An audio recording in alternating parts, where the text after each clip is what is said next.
Mina olen Mimmi Kruusing, ma olen Kose gümnaasiumi vilistlane. Ma lõpetasin Kose gümnaasiumi 2020. aastal ja ma olen esimesest koroonalennust.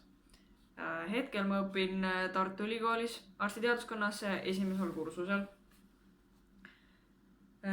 Kose gümnaasiumi valisin ma keskhariduse omandamiseks ühest küljest sellepärast, et ma käisin seal põhikoolis, ma teadsin kooli personali, ma teadsin õpetajaid, ma teadsin, kellega ma seal õppima hakkan ja mulle kõik need komponendid nagu sobisid.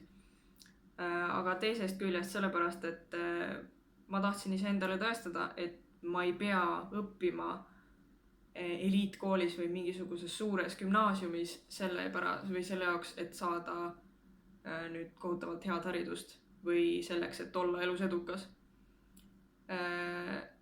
Ja seda ma endale ka tõestasin.